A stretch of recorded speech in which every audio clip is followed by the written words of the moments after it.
El viernes pasado, este viernes que acaba de pasar, aprendimos a 4 etapas del sufrimiento de Jesucristo. ¿Cuántos de ustedes estuvieron aquí presentes? Que levanten la mano. El viernes pasado, gloria a Dios. Es algo lindo, ¿no? Fue algo que nos tocó nuestro corazón ver cómo Dios pasó todas esas cosas en la persona de Cristo. Aprendimos y reflexionamos sobre las últimas 4 etapas de la vida de Jesús. Hablamos de la traición de Jesús, cómo Jesús fue traicionado, no solo por Judas, no solo por Pedro, sino por todos los discípulos. Aprendimos también sobre el juicio de Jesús, que Dios lo encontró inocente y el imperio romano lo encontró inocente, más aún él fue crucificado. También hablamos de la crucifixión de Jesucristo, cómo fue avergonzado, cómo él fue humillado, cómo él llevó todos nuestros pecados en la cruz. Y finalmente hablamos del entierro de Jesús, que él fue enterrado con soldados cuidando su tumba porque tenían miedo de que los discípulos iban a robar el cuerpo de él y crear una farsa. Así terminamos. Y salimos del viernes, salimos de ese servicio con un corazón pesado porque escuchamos de la palabra de Dios qué tanto sufrió Jesucristo. Hoy es domingo. Jesucristo no se quedó en la tumba. Amén. Esa tumba está vacía. Amén.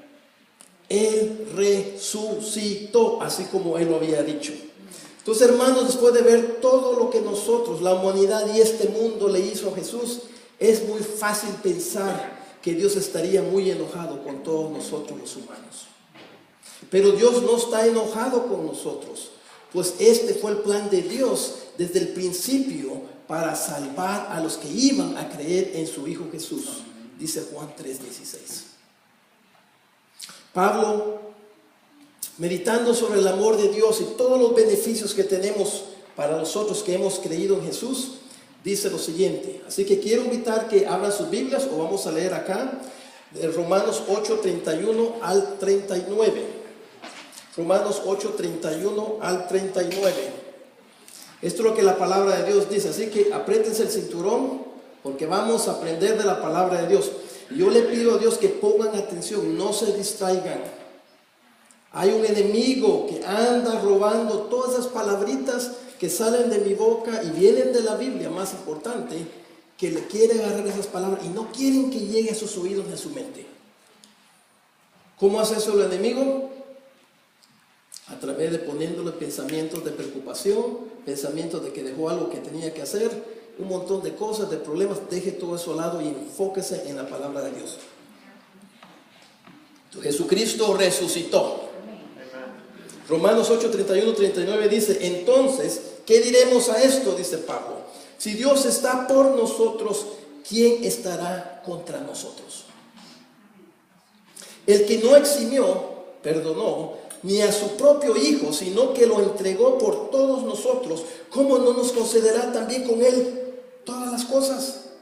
¿Quién acusará a los escogidos de Dios? Dios es el que justifica. ¿Quién es el que condena? Cristo Jesús, el que murió. Si más aún, el que resucitó, el que además está a la diestra de Dios, el que también intercede por nosotros. ¿Quién nos separará del amor de Cristo? Dice la palabra. ¿Tribulación o angustia o persecución, hambre o desnudez, peligro o espada? Tal como está escrito, por causa tuya somos puestos a muerte todo el día. Somos considerados como ovejas para el matadero. Pero en todas estas cosas somos más que vencedores por medio de aquel que nos amó. Porque estoy convencido, dice Pablo, que ni la muerte, ni la vida, ni los ángeles, ni los principados, ni lo presente, ni lo porvenir, ni los poderes, ni lo alto, ni lo profundo, ni ninguna otra cosa creada nos podrá separar del amor de Dios que es en Cristo Jesús, Señor nuestro. Esto es lo que Jesucristo consiguió para nosotros cuando Él fue resucitado. Esto es lo que prueba su resurrección. Sabiendo cómo la humanidad trató al Hijo de Dios, a Jesús. Y yo sé que algunos pueden pensar, pero pastor, si hubiera estado ahí, yo no hubiera hecho eso. Yo si hubiera estado ahí, yo lo hubiera crucificado también. Es más, tengo pruebas. Todos los pecados que cometo, Él los pagó. Aunque estamos separados por el tiempo, yo participé a larga distancia de esa crucifixión. Entonces, sabiendo cómo la humanidad trató al Hijo de Dios, a Jesús, la pregunta para nosotros esta mañana es la siguiente, hermanos. ¿Cómo sabemos que Dios está por nosotros? ¿Cómo sabe usted que Dios está por usted, que está con usted, que no está en contra de usted? ¿Cómo sabe usted eso? ¿Cómo sabemos? Aquí hay dos respuestas que el apóstol Pablo nos da. Primera, porque Dios ya peleó por nosotros. Y la segunda, porque Dios ya nos aseguró la victoria en Cristo Jesús. Entonces, el primer punto esta mañana, hermanos, es que sabemos que Dios está por nosotros porque Él ya peleó por nosotros. Sabemos que Dios está por nosotros porque Él, Dios, ya peleó por nosotros. Él peleó por nosotros en la cruz. Ahí fue el campo de batalla. Ahí fue donde las fuerzas del mal y la fuerza y el amor de Dios y la justicia de Dios pelearon. Satanás pensó que él había ganado, pero él perdió. Pablo aquí concluye sobre todo lo que él había hablado antes en esta carta a los romanos con estas palabras. Entonces, después de todo esto que les dijo, dice Pablo, de Romanos 1 a Romanos 8, dice, ¿qué diremos a todo esto? Si Dios está por nosotros, ¿quién estará contra nosotros? Pónganse a pensar eso. Dios está de su lado. Pablo aquí con una simple oración nos aclara que Dios está de nuestro lado, del lado suyo. Pero pastor, yo soy pecador. No importa, Dios está de su lado. Pablo aclara también que Dios no es nuestro enemigo para aquellos que han creído en su Hijo Jesucristo. Solo hay dos lugares en los reinos de este mundo. Hay dos reinos, el reino de Satanás y el reino de Dios. Y no hay un lugar en medio. O está con Dios o no está con Dios. O está con Dios o está contra Dios. O está con Satanás y su reinado y está contra Dios. No hay un reinado en medio, hermanos. Esa es la mentira de Satanás. La Biblia es bien clara. O estás conmigo o estás contra mí. Y aquí Dios nos está diciendo, aquellos que hemos aceptado a Cristo como un Salvador, que nosotros estamos con Él y Él está con nosotros. Pablo nos da dos argumentos para probar que Dios está con nosotros. Miren lo que dice el versículo 32, que no eximió ni a su propio Hijo. Que no eximió a su propio Hijo. Les tengo que explicar un poquito qué significa esta palabra eximir. La palabra eximir nos habla de que Dios no se refrenó de castigar a Jesús porque era su propio Hijo. Dios pudo haber parado, dijo, un momento, este es mi hijo a quien voy a matar aquí en la cruz. No lo voy a hacer, Él es mi hijo y Él me ama y Él nunca me ha fallado. Y Dios no paró, no eximió. Jesús fue entregado por su Padre para pagar una deuda muy grande de pecado que nosotros teníamos con Dios y nosotros no podíamos pagar. El segundo argumento que Pablo nos da aquí es que con Jesús Él nos dio todo lo que Dios tenía. Oiga bien, con Jesús lo que Dios más quería en todo lo que existe, nos dio todo. Todo. No se quedó ni con un poquito ahí Él. Dice aquí, ¿cómo no nos concederá también con Él todas las cosas? Si Él le dio a usted y a mí lo que Él más amaba, ¿cómo no nos va a dar con Cristo todas las cosas? Aquí en todas las cosas, hermanos, hay algo, hay un regalo muy grande.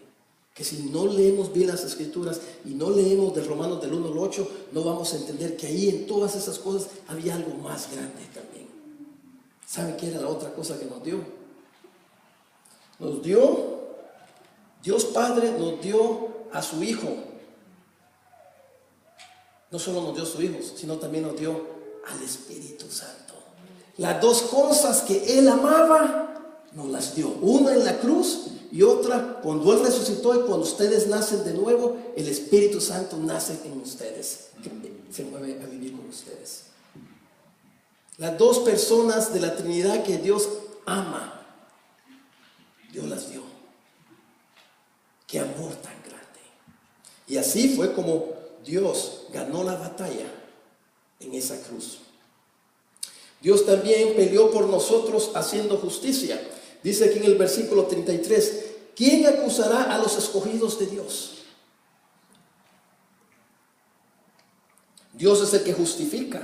¿Quién es el que condena? Cristo Jesús, el que murió, si más aún, el que resucitó, el que además es la diestra de Dios, el que también intercede por nosotros. Aquí Pablo nos recuerda que Dios es el único que es juez, el único que puede condenar. Y si Dios es el único que es juez y el único que puede condenar, y Él está para nosotros, ¿quién acusará a los escogidos de Dios? ¿Quién? ¿Quién los va a acusar a ustedes? El juez es Dios. Dice aquí la palabra, aquí Pablo nos recuerda que Dios es el único que es juez y el único que justifica y nos declara inocentes a las personas, a los hijos que creemos en Él. Por eso, si Dios hace todo esto, ¿quién podrá acusarnos? Justifica quiere decir pasar veredicto de que alguien ha cumplido con la ley. Una persona justificada es una persona que ha cumplido con la ley, pero nosotros no hemos cumplido con la ley, hemos fallado la ley. Pero Cristo cumplió la ley por nosotros, todos los mandamientos de la Biblia, porque nosotros no podemos sin Cristo. Aquí quiero explicar un poquito la diferencia entre la palabra justicia y justificado. Hay algo que hay que explicar acá, porque la palabra que se usa teológicamente es ser justificado. La palabra justicia es un poquito distinto. La palabra justicia quiere decir cumplimiento de la ley externamente, por afuera. Déjenme darles un ejemplo. Imagínense que usted va en un auto y va en el freeway, y ahí en el freeway dice que usted no debe pasarse más del límite, que son 55 millas por hora. Usted viene, va deprisa, por cualquier razón quiere llegar luego donde vas, y usted no quiere ir a 55, usted quiere ir a 65, 75, a 80, porque usted va deprisa. Pero usted, como es buen ciudadano, usted viene y obedece externamente la ley de tráfico, de ir a 55. ¿Le gusta? No le gusta, pero no quiere que le den una remisión, no quiere que le den un ticket. ¿Qué es ser justificado? Es cumplimiento de la ley externamente y también internamente. Tener un deseo de respeto y amor por la ley de Dios. ¿Qué significa esto? Que yo voy a manejar a 55 millas por hora, no porque la ley de ahí me lo pide, porque yo quiero agradar a mi Padre, yo quiero agradar a Dios. Muy distinto. Hay muchas personas que no conocen a Dios y son justos de un sentido, tienen un sentido de justicia para obedecer la Biblia, pero no quieren tener nada que ver con Dios ni con su Hijo Jesucristo. Eso no es ser justificado. Para ir al cielo, para tener una relación con Dios, tenemos que ser justificados, y el único que nos puede justificar es Cristo Jesús, porque fue el único que obedeció la ley de Dios por amor a su Padre, no porque tenía que, sino por amor a su Padre. Entonces, hermanos, no hay quien nos pueda acusar, porque el juez mismo nos ha declarado justificados. Dios peleó en esa forma por nosotros y nos justificó en la cruz con la muerte de Jesús.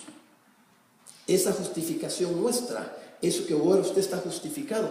¿Sabía usted que ante los ojos de Dios, cuando Dios le mira a usted, lo mira justificado? ¿Qué significa eso? Cuando Dios mira con sus ojos a cada uno de ustedes, los mira sin pecado.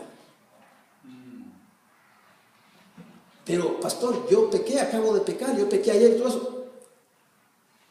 El juez dice, ya está pagado. Mi hijo pagó. Estás limpio. Limpio como la nieve. todas tus ofensas borradas, pagadas. Dios no dijo están perdonadas y no hay justicia. No, tuvo que haber justicia. Porque si no, ¿dónde está la justicia de Dios? ¿Y en dónde hizo Dios justicia? En su Hijo. Estamos justificados. La otra forma que Dios peleó por nosotros, hermanos, es que ya no hay quien nos pueda condenar. Porque Cristo Jesús es el que murió. Esta frase, Cristo Jesús es el que murió, ¿sabe usted cómo murió Él? Condenado. Lo que está diciendo aquí Pablo es, nadie nos puede condenar, ya se pagó la deuda que ustedes tenían. Y hubo una muerte, Dios pedía la muerte, porque la paga del pecado es la muerte. Dios es un Dios justo. Puede que una persona diga, bueno, pero Dios es tan severo. Si ustedes vienen, ustedes que son padres, que tienen hermanos, alguien les mata violentamente a un hijo, ¿no exige usted justicia? Claro que va a exigir justicia. ¿Y saben de dónde viene eso en usted? Porque viene de Dios. Dios es un Dios justo. Y Dios no podía decir, pues perdono a todos y no va a pasar nada. No, había que pagar por todos los pecados que nosotros habíamos hecho y los que vamos a hacer. Y eso fue lo que hizo Jesús cuando Él murió. Jesús fue quien tomó mi lugar en la cruz, así pagando por todo mi pecado. Jesús fue condenado y murió. Y Pablo sigue diciendo aquí, si más aún, Él resucitó. Y aquí, hermanos, es donde tenemos las buenas nuevas del Evangelio. ¿Sabe usted por qué Jesucristo resucitó? ¿Se han puesto a pensar ustedes por qué resucitó? ¿Qué probó la resurrección de Cristo? ¿Por qué no Él lo enterraron ahí en la cruz? Ahí se quedó y después su espíritu se va con el Padre. ¿Cuál era la necesidad de que Dios quería que los humanos y todos nosotros lo hubiéramos resucitado?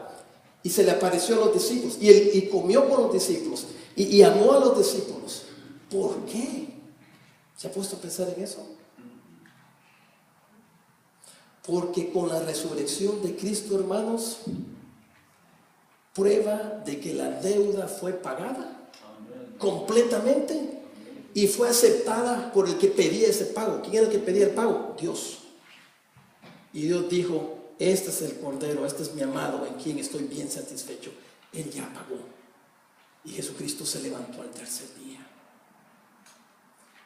No solo hizo eso para comprobar a toda la creación de que Jesucristo había pagado, pagó por nosotros, porque por Él no pagó. Él era inocente. Él no tenía que pagar por Él. Él pagó por nosotros. Y la prueba, y que Dios aceptó el pago, Jesucristo resucitó.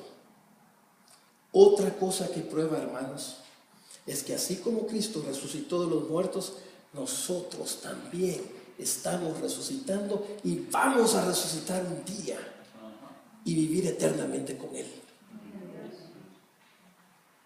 Si Jesucristo no resucita, hermanos, todo lo que estamos aquí hablando de Dios es una farsa. Y no han podido comprobar de que Jesucristo no resucitó. Hay un licenciado ateo que no creía en la resurrección de Cristo y él quería comprobar. Él era periodista y quería comprobar de que Jesucristo que había existido posiblemente, pero que no había resucitado a los muertos. Él vino, él investigó todo, hizo todo y finalmente, hermanos, habló con los teólogos, habló con muchas personas de conocimiento, haciéndoles preguntas para tratar de entenderse. Se llama Steve Strobel, creo que se llama. Y él llegó a la conclusión que no podía probar, porque la historia y la Biblia y todos los testigos que había, más de 500, vieron a Jesucristo resucitado.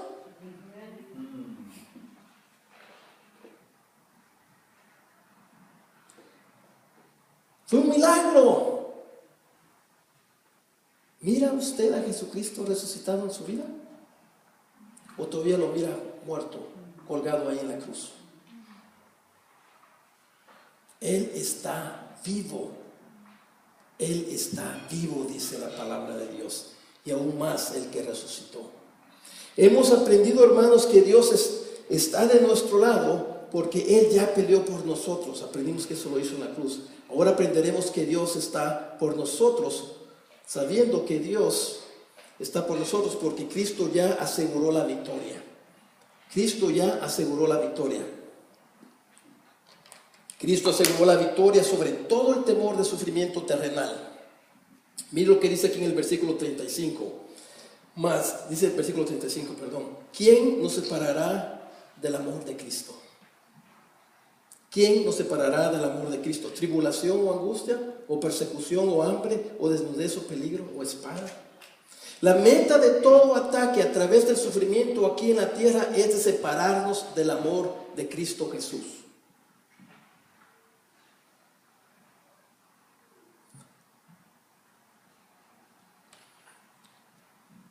Todos tenemos temores. Y el sufrimiento, lo que está abajo del sufrimiento es un temor. Temor. El temor causa separación y es una táctica satánica para derrotar a los hijos de Dios. Si Él nos puede poner en una posición de temor, usted va a estar un poquito descontrolado. No va a estar separado, pero va a estar un poquito descontrolado. Déjenme darles una ilustración. ¿Cómo funciona esto del temor y de la separación entre los hijos y los padres? ¿Cuál es el temor de un padre con un hijo o una hija? Que se vaya a separar, que vaya a estar afuera, que no vaya a ser parte de la familia. Entre esposos han estado casados por años y años y años. ¿Cuál es el temor? De que él vaya a ser infiel o ella vaya a ser infiel y que se separen, que haya separación, ¿verdad? Entre amigos que han tenido una amistad linda y estrecha por muchos años, ¿cuál es el temor? De que vaya a haber separación. Esto es algo muy común a nosotros. Y esto es a nivel material. También sucede. A nosotros no nos gusta separarnos de todo lo que es nuestras pertenencias, de lo que es nuestra propiedad, de las cosas que tenemos. No nos gusta la separación. El temor de estar separados del amor de Dios. Satanás quiere que usted piense que Dios no le ama. Cuando Satanás lo puede poner en ese temor a través de las circunstancias, usted va a tener dos opciones. Decir en su mente y en su corazón: yo sé que Dios me ama por lo que Él hizo en la cruz. Él ya me lo probó. No, me dio a su Hijo, me dio el Espíritu Santo. Voy a tener victoria en esto. O usted pueda que empiece a creer la mentira del enemigo y usted pueda pensar, a decir en su mente: tal vez Dios no me quiere. Tal vez Dios no está conmigo. Hermanos, aquí Dios nos está diciendo que Él está por nosotros. Ya nos lo probó. Así que no creamos esas mentiras. Si usted es un hijo o una hija de Dios que ha entregado su vida completa a seguir a Jesús, usted va a tener sufrimiento en esta vida. La Biblia dice eso. Es más, aunque usted no sea cristiano, va a sufrir. ¿Por qué? Porque la vida es dificultosa y hay pecado allá afuera. Dios no promete que no va a haber sufrimiento. Al contrario, Él dice que va a haber sufrimiento en esta vida. Y Satanás sabe también esto y quiere decirle que Dios es malo y que Dios no le ama. Esas son mentiras. Esas son puras mentiras. Por eso estamos aprendiendo esto, que Dios ya nos amó y nada nos puede separar del amor de Cristo.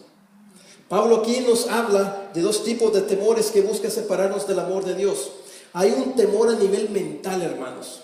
Temores que nos causan ansiedad, miedo, preocupaciones y depresiones. Aquí Pablo le llama tribulación o angustia o persecución. Este es un temor que puede causar la separación del amor de Dios a nivel mental. También hay temor a nivel físico. Estos son los temores que tienen que ver con ataques directamente a nuestro cuerpo. A través del hambre, a través de la desnudez, a través del peligro, a través de la espada. Esto lo vamos a vivir nosotros.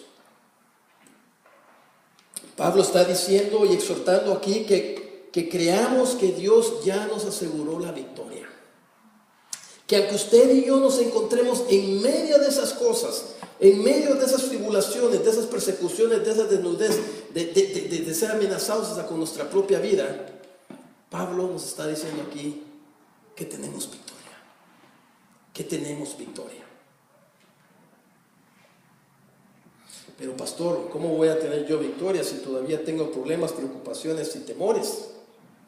Lo que Dios le ha ofrecido en Cristo Jesús no es quitarle el sufrimiento, sino asegurarle que Dios le ama a usted mucho. Y la forma que Dios demostró esto es dando a su Hijo único Jesús en la cruz para morir en lugar suyo y el mío.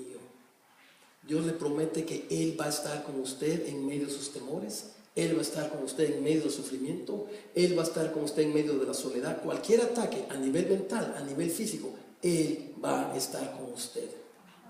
¿Y sabe cómo esa promesa es real, hermanos? Póngase a pensar.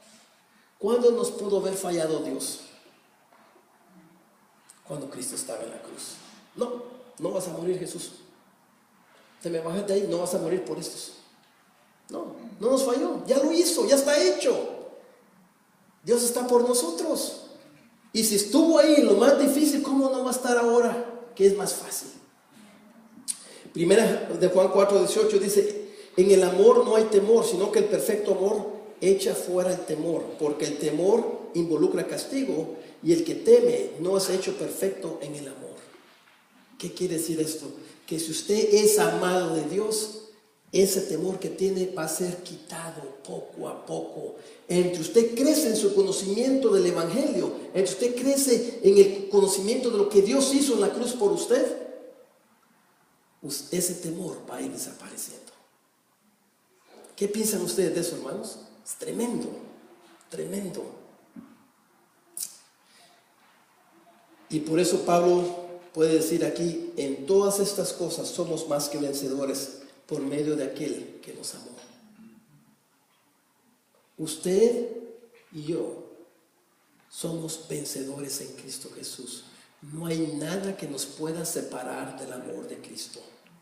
Mire lo que dice aquí, sigamos leyendo. Cristo aseguró la victoria sobre todo poder espiritual y en los cielos. Pastor, yo entiendo de que el enemigo me puede atacar mentalmente y que físicamente puedo ser atacado con todos esos temores y todas estas cosas, pero ¿qué de los seres espirituales? Ellos tienen poder. ¿Y quién me protege de ellos? Veamos lo que dice el versículo 38. Porque estoy convencido, dice Pablo. ¿Quién era Pablo, hermanos? Cuando Pablo dice estoy convencido, Pablo, tal vez el ser más atacado aquí aparte de Jesús en esta tierra, atacado por todos lados, naufragado, metido preso, castigado, perseguido, muchas veces dejado por muerto. Pablo, él no se está inventando esto, él lo vivió. Y él dice: porque estoy convencido de que ni la muerte, ni la vida, ni los ángeles, ni los principados, ni lo presente, ni lo porvenir, ni los poderes, ni lo alto, ni lo profundo, ni ninguna otra cosa creada nos podrá separar del amor de Dios que es en Cristo Jesús, Señor nuestro. Él vivió esto porque él había nacido nuevo y el Espíritu Santo de Dios estaba en él. Nada espiritual nos puede separar del amor de Dios, hermanos, ni la muerte ni la vida. Si morimos, nos vamos directamente al cielo. ¿Cuál es el problema? Para mí, Pablo dijo: para mí vivir es ganancia, para mí vivir es Cristo y morir es ganancia. Eso es lo que dijo Pablo. Si no morimos, nos vamos al cielo. Y si nos quedamos aquí vivos, vivimos para Cristo. ¿Cuál es el problema? Somos más que vencedores en Cristo Jesús. Dice aquí: ni los ángeles ni principados. Aquí Pablo nos dice que ningún ser espiritual nos puede separar con temor, aflicciones o mentiras del amor de Dios. No hay ningún ángel, ningún principado que los puede separar del amor de Cristo. Esto nos debe de dar paz. Esto nos debe dar tranquilidad. Esto debe de remover cualquier temor que esté en usted. Ni lo presente ni lo porvenir, dice acá. Nada en el tiempo nos puede separar del amor de Dios. Ningún pecado presente, ningún pecado en el pasado, ningún pecado en el futuro les puede separar del amor de Cristo. Mire, Pablo aquí está, hermanos, está cerrando todas las puertas. A nivel físico, a nivel mental, a nivel espiritual, a nivel del tiempo. Falta una, a nivel del espacio. Dice, ni lo alto ni lo profundo. Nada en el cielo o en el infierno. Dos espacios distintos, ¿verdad? Nada en el cielo o en el infierno nos puede separar del amor de Dios. Nada en el cielo, nada en el infierno nos puede separar del amor de Dios. El infierno, porque ahí fuimos, en el infierno nada nos puede separar de ahí, porque de ahí fuimos sacados del primer lugar, dice Pablo. Que Él nos trasladó del reinado de la oscuridad al reinado de la luz. Para ahí vamos todos. Si el infierno nos pudiera agarrado, nos hubiera soltado. Ya estábamos ahí, con ese camino íbamos. Si usted está en Cristo, usted está en el reino de Dios. Ya. Y del cielo, porque ahí está Dios y Él está por nosotros. Dios no nos va a sacar de ahí. Ya nos demostró que nos ama en Cristo Jesús. Hermanos, ya para terminar, hoy hace 2000 años atrás, Jesucristo fue crucificado en una cruz, así pagando por el pecado de todos nosotros. Él murió por nuestros pecados. Y el Padre tenía que castigar ese pecado. Y lo hizo en Cristo. Sí, Él murió, pero 3 días más tarde Él resucitó, asegurando la victoria para nosotros, hermanos. Asegurando la victoria para nosotros y asegurando el amor de Dios para nosotros. Y su resurrección es prueba que Dios aceptó el pago de Cristo, el pago por usted y por mí, que nosotros no podíamos pagar. Hermanos, quiero exhortarlos. Oigan bien, no hay ningún ser más amado en toda esta tierra que ustedes que están en Cristo. Ese es un pensamiento que debería de explotar su cabeza. A Jesucristo, su Hijo, a quien más amaba, lo crucificó para dejarnos libres a nosotros. Ese amor, reciba el amor de Dios en la palabra que hemos leído. Reciba y reflexione en ese amor, porque Él nos ama. Y no hay nada en el cielo, ni nada aquí en la tierra. ¿Dónde está usted? En la tierra. Ni aún usted puede separarse del amor de Dios si usted está en Cristo Jesús. Mire qué seguridad más grande. Esa es la seguridad que tenemos. No solo nos rescató, sino que nos amó y nos sigue amando. Oremos, hermanos. Padre Celestial, Señor amado, te damos gracias por nuestro Señor, nuestro Rey, tu Hijo Jesucristo. Gracias que lo mandaste. Gracias de que Él dijo, Padre, aquí estoy.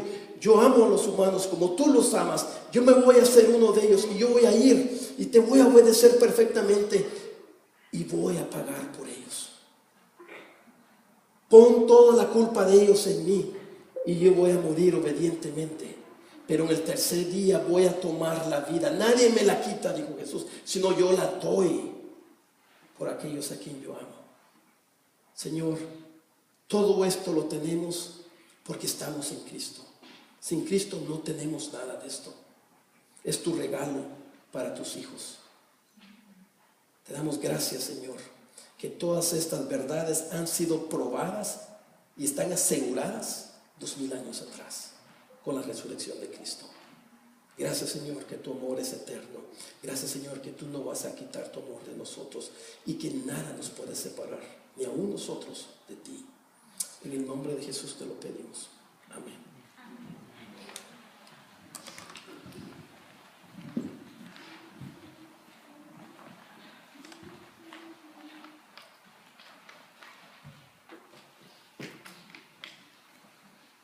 Y doy gracias a mi Dios por